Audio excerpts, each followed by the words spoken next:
I'm speaking with International Horseshoeing Hall of Fame member from South Africa, Robbie Miller, who will be the Jim Lindsay keynote speaker at the American Farriers Association Convention in Little Rock, Arkansas, March 16th through the 20th. So, Robbie, I've never spoken to somebody from South Africa, and I've traveled quite a bit of places, but not to there. So I'm excited to be speaking with you today. Thank you But for having me. before we begin, what I would like for you to do is to talk about how you got involved with horses and how that led you to being a farrier. Okay, so my late uncle was a jockey, and when he retired from race riding, he became a racehorse trainer. And it's my dad was a saddle maker, so it was always going to be horses, I guess. So I got too big to be a jockey, and I didn't want to be a trainer. So, and when I was at school, some friends of mine, they shot horses. They were my age. We were school kids, and they were shoeing horses already. And I went with them to the stables because their father was a racehorse trainer, and that was kind of like what got me interested when I saw these friends of mine shoeing horses. And I liked it, and I liked the look of it, and the sound, and the smell of it. And yeah, that was I think that was the precursor to me becoming a farrier. Well, obviously, you have become a very good farrier. You have got lots of credentials, but you are doing a really big thing. You are doing this keynote speak at the American Farriers Association, and it's named after it's Jim Lindsay. Jim Lindsay, right? Yeah, it's named after Jim Lindsay. So who was Jim Lindsay? So I never ever met Jim Lindsay, but I did look up a little bit about him, and he was quite a remarkable man. His interest was farrier education, and I think he was taken from us a little bit too soon.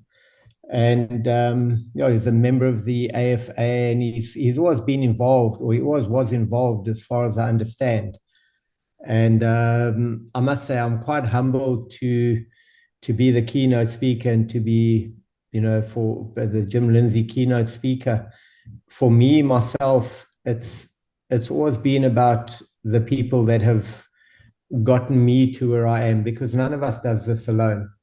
And so I feel very humbled and honored that I'm going to be the keynote speaker to Jim Lindsay, for Jim Lindsay.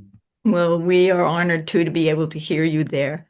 Can you talk a little bit about the farrier world in your country? So there are probably, I think about maybe 600, if that, farriers in this country.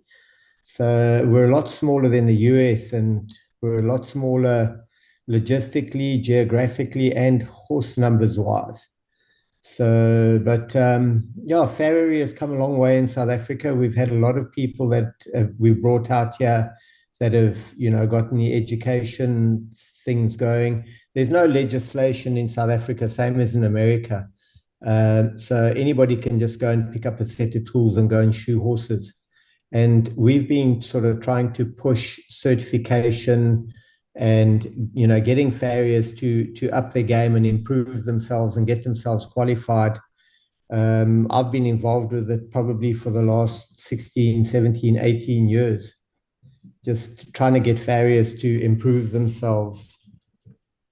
So, but we're getting there. We've got some pretty good farriers in this country. And I think it's very important for them to know about the American Farriers Association. Even if it's not for somebody that wants to be a farrier, but in general, the organization does so much. Why do you think that that's so important? I think it's very important. I'll give you a perfect example. We run the FITS exams, which is the Farrier International Testing System, and it's been run in about 7 or 8 different countries.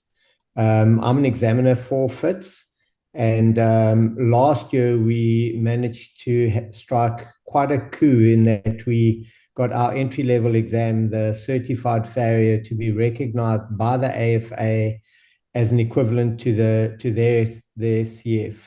So I think that's a really big thing. So, and it just creates a little bit of a connection between our Farrier Association in South Africa and the American Farriers Association, which I think everybody benefits from. I totally agree with you. And I want to thank you for chatting with me today. Do you have anything more you would like to say? Well, I mean, I can sit here with a mouthful of teeth, or I can rumble on for hours. So either way, but it's yeah, I'm very humbled to be coming to America next week. I have been on and off a member of the AFA for many years. More recently, just sort of continuing my membership. They're a great bunch of people. I have a lot of very, very good friends in America that are farriers, and I've had a lot of them come over here. I kind of sort of try and get over to the States at least once a year if I can, and spend some time with friends of mine. And I've come over and competed at some of the competitions, and it's all been about education and growing and developing as a farrier, and then bringing that back home to South Africa. Well, I am looking forward to meeting you, and I am Diana De Rosa reporting for the Equus Television Network.